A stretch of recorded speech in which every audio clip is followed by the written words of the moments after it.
No doubt you've heard by now that the introduction of plain packaging in Australia reduced smoking rates by 3.4%. The Department of Health themselves claimed that tobacco clearances fell by 3.4% in 2013 compared to 2012. And according to them, these ugly pictures, bold warnings and drab green colour scheme are what has reduced tobacco consumption rates.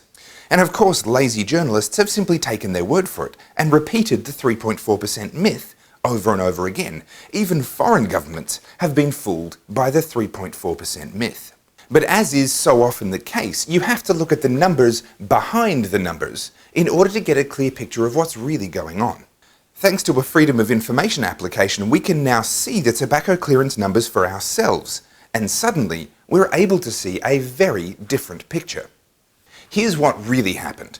Tobacco companies paid extra tobacco excise in 2012 as they bought extra product to stock their shelves with the compliant plain packaged tobacco products. This artificially inflated the tobacco clearance figures in 2012. Then, when the plain packaging laws came into effect, vendors were left with a whole bunch of non-compliant, non-plain packaged products that they could no longer legally sell.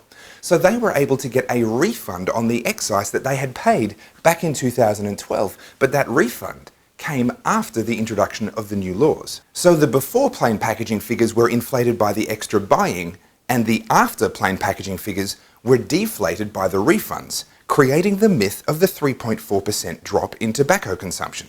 The truth is very different. Once you adjust the figures to remove the effect of the extra tobacco excise, suddenly you're looking at an increase in tobacco clearances of 0.5%. So far from a 3.4% decrease, we've actually seen a 0.5% increase in tobacco consumption immediately following the introduction of plain packaging laws. So all of that cost and inconvenience of the new regulation was done for absolutely no benefit whatsoever. Typical, really.